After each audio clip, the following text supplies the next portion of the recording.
完一轮后，大家挑不出6支满意的酒可以送比赛，可不可以自己进去挑？他说可以啊，他就开放了3栋酒窖，12000克的桶子随便我挑。我带了一个杯子跟一个取酒器进去，直着进去横着出来。你totally躺出来啊！我可以跳着舞出来，好不好？简直就是说 ，Oh my God，this is my dream job。漫步的一支 whisky，Can you hire me？ 我可以当你们就是评选小组的一员吗？谢谢。嗨 ，Hello， 好久不见，嗨。所以这是我们今天要喝的。对，没有卷筒的 Picky， 那有些东西就不能讲，有常常会讲一些不能讲的东西出来，酒厂的一些 know how、一些机密之类的东西。大家好，我是曾燕。那真的感谢今天大家还愿意来。其实这个点大家我不知道之前大家有没有来过，就是麦城。那这个场地其实我们刚才大家进来有先逛一下嘛，其实也还真蛮不错的。而且稍微看一下它的价钱，真的算佛了，所以这算还蛮便宜的价钱。所以如果对威士忌新手来讲，我觉得这其实是一个很好的地方，它可以让大家透过简单的品饮，那了解各大品牌的一个风味，而且它的 IB 其实还不少。那我觉得其实是认识威士忌一个很好的一个地方。那所以我们一开始还是会先介绍一下酒厂的部分，然后之后我们才会介绍我们今天的酒款。那我们今天的酒款特别是我们这次不喝普饮款，不喝欧玛比较有名的风味桶，我们单纯的喝基本桶型。就是我们喝波本桶、喝雪莉桶，然后喝新橡木桶，然后包括尼美的，那大部分都是单桶的原酒，只有一个是运转乾坤算是混桶的原酒。办这个品酒的目的是希望大家从风味去了解不同桶型会带给我们怎样直觉的一个感觉，所以这次的酒单我看得蛮特别的。大家知道欧玛是什么意思吗？欧玛当初这个词是取自于苏格兰当地的土语叫盖尔语，那在盖尔语里面，欧玛发音指的是 amber 的意思，就是说的琥珀色。好，那大家知道一杯好的威士忌都是所谓的琥珀色，所以他们在苏格兰会说这是一杯好的欧玛，就代表说这是一杯酒色很漂亮的威士忌。好，所以你们就取欧玛当中的品牌，用的都一模一样。所以台湾威士忌跟苏格兰威士忌最大的差别其实是在气候，我们非常的热跟非常的湿。那大家知道威士忌的风味有6成来自于橡木桶的桶层熟成，所以呢熟成的环境会赋予它完全不一样的风味。那在台湾的威士忌熟成有所谓的优点跟缺点，优点就是我们的熟成速度非常的快。我们一般来讲，我们说的速度是苏格兰的3倍。讲，一般在苏格兰装瓶的起跳年份是12年嘛，好，而在欧玛在那种酒厂，我们大概是4年，这是一个很大优点哦，就是你产品可以很快上市。可是相对来讲，所谓的缺点就是我们的 Angel Share 非常的高，就是酒挥发掉的速度其实也是苏格兰大概3倍左右。那大家不要小看这3倍，这3倍其实是一个很高的数字。我举一个简单的例子，我们之前有出了一个产品叫做8年的波本的单桶原酒。就刚刚说，我个人最推荐的一支酒，大家猜看，它在单一个波本桶面经过8年的桶陈，它还剩下多少的酒？对，一半，其实剩不到一半。你简单算一下，7乘以8.56，100减56剩44%。在经过台湾经过8年以后，实际的装瓶数只剩不到半桶。所以在台湾高年份的威士忌卖比较贵，其实是因为这个原因。好，我们今天桌上有6支酒，请把6个杯盖都拿掉。这个杯盖是木头的，它会影响到几乎影响到威士忌的香气。那盖着是因为避免蚊虫跑进去。那请大家拿起你的左上角的第一杯酒来。首先，一支酒的好坏，闻香最重要。在国际烈酒竞赛的评分表，香气占6到7成的分数，所以香气会决定这支酒的生死。所以请大家先来闻闻看这支酒。那闻香呢，根据香气的挥发速度不同，会有所谓的上层香气、中层香气跟底层香气。首先，请大家把鼻子离杯沿大概2到3公分的距离，有没有闻到很香的味道？这支超香的，这支这么远我都可以闻到，戴口罩都可以闻到。那最上层香气就是最容易挥发出来的味道。我们波本有很有名的花香气，来，大家有没有闻到香香的？然后像是一些比较浓郁的花香味在最上层，所以上层包括一些松香水、香水，然后一些轻盈的像薄荷、酒精刺激感都在最上层。那接下来，请大家把鼻子贴在杯缘上面，闻它中层香气。中层香气就是这支威士忌的主体香气。来，我们看波本，大家比较熟悉的就是像香草的味道、奶油的味道、牛奶糖、太妃糖。好，所以我们闻到甜甜的味道。那哪种酒厂的波本桶里面都有一个很有趣的味道，叫做柑橘体系的味道。好，闻看有没有像是柳丁、橘子的果香味，就是闻起来是带有一点蜂蜜啊、奶油啊，然后跟果香的综合的味道，在最中层的地方。好，这就是这支威士忌的主体香气。那接下来，请大家把鼻子整个埋到杯子里面去，闻它最底层香气。底层香气就是最不容易挥发出来的味道，所以我们闻到木头的味道。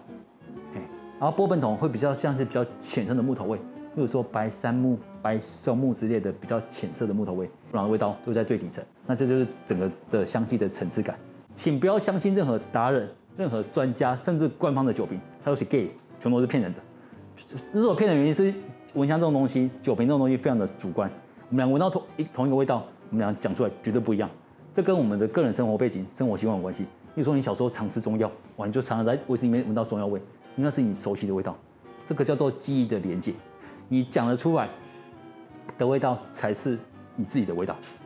喝一小口，然后让它嘴巴稍微停留一下，先不要吞下去。酒一滑到舌头后端的时候，我们觉得它开始变甜，我们觉得开始变甜。那吞下去的时候，请做一件事情，嘴巴吞下去，用鼻子去吐气，去感受到它的尾韵部分，就是我们俗称的鼻后嗅觉。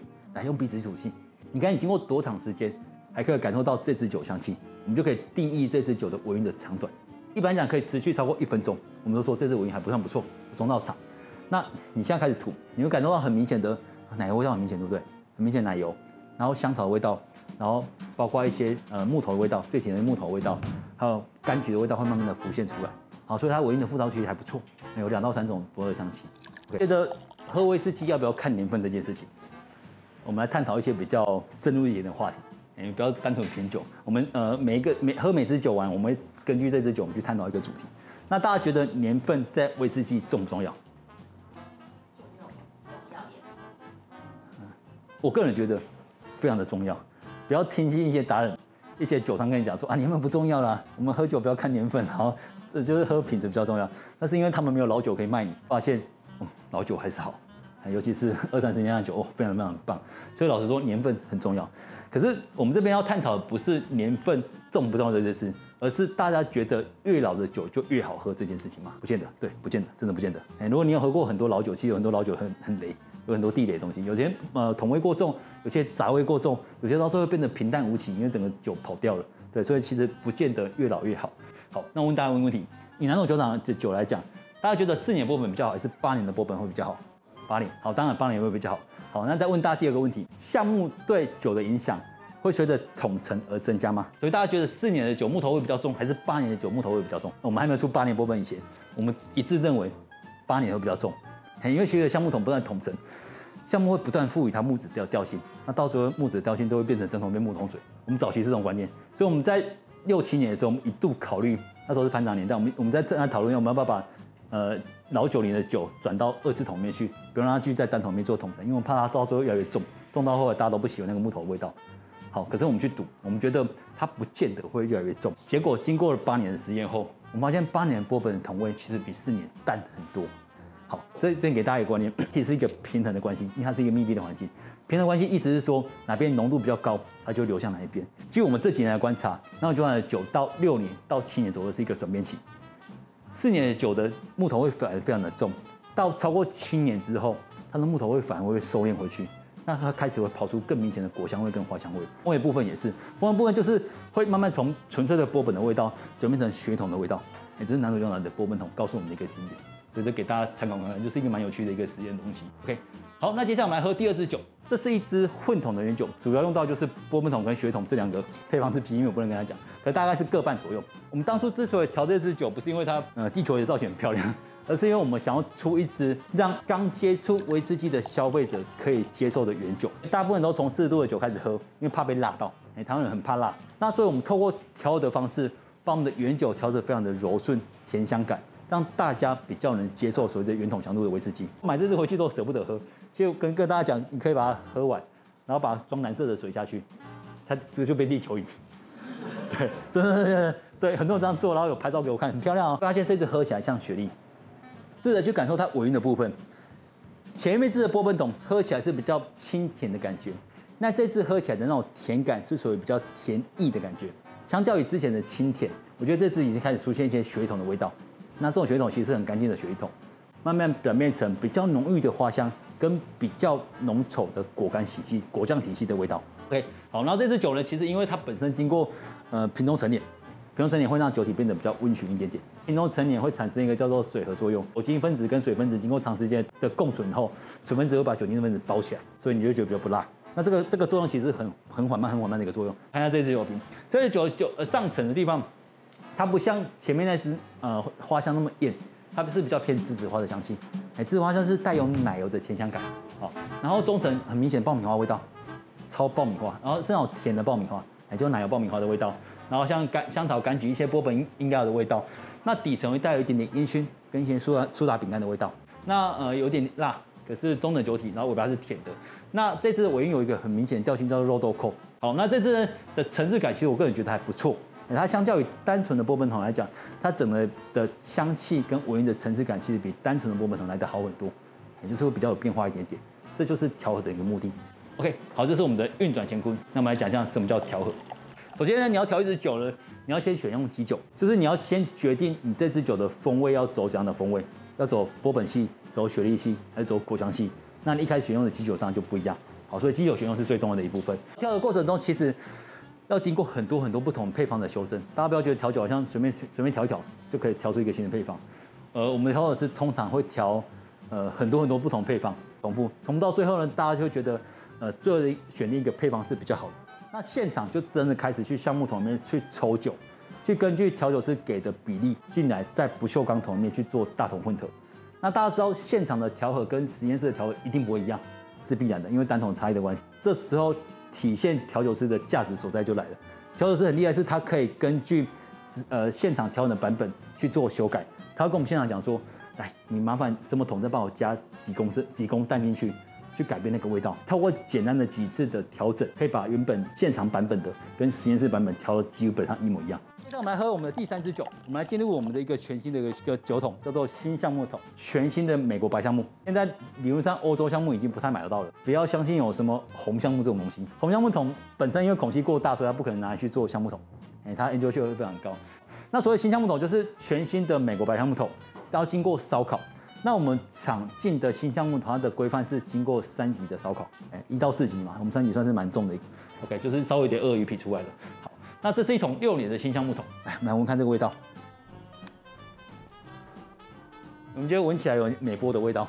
那它上层有一点茶叶跟新香的味道，那这个茶叶不是泡过的茶水，而是干燥茶叶的那种比较重烘焙的茶叶的味道。然后新香料跟松香水的味道，松香水就是美波经典的味道。好，然后中层带有一些奶油，然后柑橘起司的味道，然后底层有一点点芒果干的味道，所以用芒果干当做一个示意图。但我们发现它底层的果干味其实有点接近雪桶的味道，综合水果干的味道，就像是一些柠檬干啊、芒果干啊、凤梨干之类的味道，不到葡萄干那么重，可是也算是比较偏果干体系的味道。OK， 好，那我们来喝一口试试看。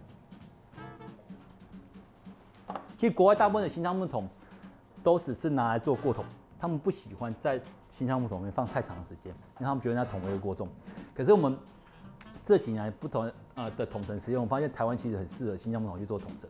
来，大家喝看，这支新橡木桶喝起来，我们觉得它木头味其实不会过重，它反而开始出现一些血桶的味道，它本身果干的味道会慢慢浮现出来。那有没有觉得它尾巴是甜的？那这种甜是来自于其实来自麦芽跟橡木桶结合造成的。那所以你喝起来的尾韵的部分，有没有觉得它喝起来其实很像血桶的味道？然后甜感其实蛮讨喜，然后又还蛮干净的。本身我们的新酒的酒体够强壮，我们的油脂其实够高，所以它可以撑得起来那个木头的清洗。那5-6年以上呢，就会变得非常的平衡。所以大家有没有发现这支喝起来其实桶味不会过重，可是整体的调性是很甜香的。那新橡木桶其实更适合是放尼美麦芽威士忌。所以我们最后一支我们会喝尼美麦芽威士忌的经过新橡木桶的桶整，你会发现它喝起来就是尼美雪桶的味道，非常的棒。OK， 好所以呢大家开始从喝波本，然后喝波本跟雪桶的调和，那再慢慢变重，喝到有点带有雪桶味道的新橡木桶。接下来我们来喝第4支酒，那这支酒算是非常特别的一种，这支酒是南总酒厂第一次出的10年的原酒，而且这支是 MMA 的银牌桶。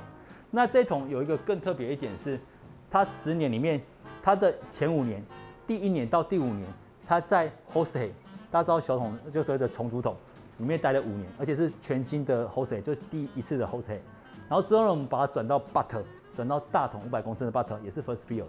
所以这支酒经过2次 First Fill 的雪桶，就由小桶换到大桶里面去，所以它的雪莉味道其实非常的重。那大家知道雪桶最害怕的其实是硫味、酱味这种东西。那这一桶经过2次还能很干净，这是很难得的机会。对，所以我们把这桶拿去送比赛，然后他得到 MMA 的一个银牌，他得到2018年 MMA 银牌。好，那我们来闻看这支酒。我们看有没有觉得它闻起来味道很像你走进去一家蜜饯行的味道？乌梅、一些话梅、一些奶梅的味道，就各式各样的蜜饯混合在一起的味道，然后可是非常的干净。好，所以我们闻到很经典的果干味道，果干味道非常明显。然后就是跟黑糖、太妃糖，就是一些很甜腻的东西。然后底层有一些咖啡豆的味道，找看它最底层一点点咖啡豆，然后算是比较重烘焙咖啡豆的一个味道，然后包括一些乌梅，然后檀香的味道，很漂亮。这支酒其实我觉得它个人非常的讨喜，它香气非常的讨喜，非常的干净。好，那我们来喝一口试试看。所以这支酒里面的 New Make 是创厂第1年做的酒，创厂第1年的酒非常非常少，这是我们少数拿出来装的一桶。OK。好，所以可以让大家喝到比较原始的南投酒厂的味道，其实在这支酒里面，两次分水不过桶，可是它的调性其实算很干净，这对我们来讲是非常难的一件事情。因为其实大家知道，大部分的血统都有不好的味道，尤其是 butter， 都有所谓的酱味，有时候柳味，有时候有一些的杂味，所以你要找到这么干净的桶子，其实这是一个万中选一的一桶。我们讲到血液桶，我们来讲一下血桶的分类。好的，大家知道血液桶其实。有从甜的不甜雪莉到甜的雪莉，我知道很多嘛，就最一般的 Oloroso 到阿玛提拉多、马斯卡特欧，然后到最后的 PS 雪莉酒，那根据有酒花或没有酒花，这是雪莉酒的分类。可是对酒厂来讲，我们的分类其实一个是 butter， 那个是 Jose。大家知道 Jose 是什么 ？Jose 叫做重组桶。重组就是它把原本的一桶大桶，然后把头尾砍掉，把它变小成为一个250公升或者225公升的大小。那大家知道 butter 桶其实像目前全世界 butter 桶有2种嘛，一个是我的原生桶，一个是客制化桶。好，大家知道这2种差别吗？其实大部分目前苏格兰的酒厂用的都是客制化桶。所谓客制化桶就是你可以跟雪莉酒厂，大家知道现在雪莉酒厂都是靠卖桶子为生嘛，因为其实全世界也不太喝雪莉酒了，雪莉酒其实已经很少在喝了，所以大部分的雪莉酒厂为了维生，就是帮威士忌酒厂客制化桶子。所以你可以跟雪莉酒厂要 order 说，好，你帮我用一个新的橡木桶去养哪一种雪莉酒，养多长的时间，这都是可以客制化的。然后已经变成一个客制化，大部分来讲就是用 Oloroso 嘛，然后养15个月到24个月，那当你养越久，它的单价就越高。好，那这样的桶子叫做所谓的客制化桶。这样的客制化桶有一个很大优点，就是它每桶出来都非常的干净，所以跟 butter 的风味差异也非常的大。就是正统雪酒的风味其实差异非常大。OK， 好，那接下来我们来进入里面的部分地区，因为他们没有煤炭去做烘麦，就是把麦芽烘干，所以他们就就地取材，往地底下去挖出像这种东西。那这东西其实是有点类似固体状的煤炭。那这个东西在烘麦的过程，就它拿去烧，那它在烧的过程中会产生大量的烟雾，那这个烟雾会附着在麦芽身上。那假设你把这个麦芽去做威士忌，那个威士忌就带有很明显的碘的味道、小酒的味道或者烟熏的味道。那每个地区的泥美，因为它本身含的分类不太一样，所以一般苏格兰他们会把它分成艾雷岛区、岛屿区跟本岛区，就是高地高地的地区。那所以根据它地底下的煤炭会有不同的味道。那南种酒厂用的泥美麦芽来自于苏格兰高地地区。为什么不买艾雷岛？因为艾雷岛泥美麦芽不对外卖，他们自己内部都用不够的，所以我们买到就是苏格兰高地地区。那高地地区的泥美是比较偏烟熏的味道，大家知道海莲帕克吧？海莲帕克虽然是岛屿区，可是它的味道就是比较类似烟熏跟灰烬的味道。好，所以我们算是比较偏烟熏调性的味道。那根据泥美烘的程度、烘的时间长短，会有所谓的低度泥美、中度泥美跟重度泥美，就是你烘越久就越重。所以以分类来讲，那一般来讲1到5 ppm， 就是泥美麦芽的总分含量在1到5 ppm 就是低度泥美。例如说 Johnny Walker， 它是一般都是低度泥美。那中度泥美就是大部分泥美威士忌的程度。大家听过博莫、拉佛一个拉卡布里吗？都是中度泥美。好，那重度泥美代表是谁？阿贝嘛，就全世界最有名的酒厂叫阿贝。来，我们来喝看我们的泥美波本。我们看，我个人觉得一支好的泥美威士忌不应该单纯的只有烟熏的味道或者只有灰烬的味道，它应该要有层次感。上层的花香，中层的果香，底层的烟熏，应该要3者都有层次，它不应该单纯只有那种泥美的味道。好，这5年泥美波本其实有达到这种的平衡。来，我们看它上层的花香其实很漂亮，那这种花香比较现在是我们刚刚波本的花香，就是比较偏栀子花的花香。那中层我们看波本桶应该有的那个味道，有时候奶油啊，然后一些蜂蜜跟一些柑橘体系的味道，其实也还是很明显。那底层的烟熏味很重。那带有这个烟熏味是带有一点烤玉米的味道，大家有吃过这个东西吗？烤玉米，我们看它最底层的那种烟熏味道，很像那种谷类经过烧烤之后的味道。那么来喝一口试试看。刚入口出来是有点辛辣，因为这是单桶的原酒。可是有没有发现它的尾巴是甜的？我觉得我们家尼美波本有一个非常有趣的一点，因为尼美本身带的是烟熏的感觉，烟熏会带给你的感觉是苦的，烟熏是苦的，超伟大的东西。可是这支酒喝起来是甜的，我觉得这种反差是非常有趣的一点，就是你的感受，你的原本应该要期待它是一个苦的东西，可是当你喝到这口后，你会发现它其实是甜的。那这种甜感是比较偏波本那种清甜感，它不会很甜腻。那其实我蛮喜欢这种甜香感，就是蛮甜香的，可是又有一点点苦苦的味道。那种甜跟苦之间的平衡是这支酒一个非常有趣的一个点。喝完用鼻子去吐气后，你有没有觉得这真是一支重尼美？有没有觉得非常非常重的尼美？就是那个烟熏的感会持续非常的久，带有烟熏跟灰烬的味道会持续非常久。就是我觉得这是有趣的地方，就是你的闻香跟你的尾韵的表现其实有很大的一个落差的部分。那这是这支酒有趣的一个地方。这支酒放最后的原因是因为这支酒最重。来，我们来闻看，这支酒就是尼美新酒放在新橡木桶，经过4年的桶陈。这走4年哦，它4年非常非常重。它上层有没有闻到很甜香的味道？就葡萄干啊、牛奶糖的味道，然后开始出现一些血统应该有的味道。那中层有一个很有趣的东西叫做普洱茶跟焦糖布丁的味道，就是带有一点点中药材，底层有非常明显的中药材。这支酒底层有明显那种川穹，木质调性偏重，所以它的开始出现一些像是中药材的这些调性。尼美新橡木桶闻起来跟喝起来落差非常非常大，闻起来是非常中药材，有没有觉得喝起来像尼美雪莉桶，非常的甜？它其实不像刚刚大家喝到第3支的新橡木桶，新橡木桶本身是比较偏木头味。那这支因为尼美本身很重，这个尼美很重的这个尼美跟木头味道会达到一个平衡，那它会产生接近尼美雪的味道。所以我们觉得这支酒如果不跟你讲它是新橡木桶，给你盲饮，你会觉得它是尼美雪桶，因为它的调性非常的果干，非常的甜美甜香感，另一条全新的风味的威士忌，这是未来欧玛的一个主轴。所以希望未来大家可以跟欧玛一起成长，我们不会去预设。去规定我们的威士忌应该有怎样的风味，而是让时间、让实验去告诉我们。所以我们会带给大家全新的体验，会让大家感受到威士忌原来可以有这样的变化，可以有这样的发展。这是未来欧玛的一个主轴精神。谢谢大家。关系到它这里的酒单，尤其是一开奖，这些酒就没了，以后没有这种酒单。我听品酒会听到，我已经都躲在吧台后面睡着了。对，但后来就是。9支9，因为其实每个人喝酒有很多方式，有些是很认真做笔记，我是属于，就刚才说的嘛，喜欢酒带来的快乐。对。我最喜欢是它7年的波本桶，它是比较蛮有层次的，香气真的非常优雅，就是香水啊，然后在中间的话就是比较爆米花。头酒厂特有的花香的味道，是最扑鼻而来的花香，带一点就是那种美国的 bourbon 的一个vanilla 的那种香气，花园里面漫步的一支 whisky。刚不是听他说，就是他一个早上要喝60桶。简直就是说 ，Oh my God， this is my dream job 。我觉得他的 experience 超棒。他说他喝了多少6、7、80款原酒，然后他是躺着直着进去，躺着出来这样。I can totally 躺着出来啊，我可以跳着舞出来，好不好？这品酒会我觉得很开心，而且我们还得到了一个橡木桶的木头做的杯垫。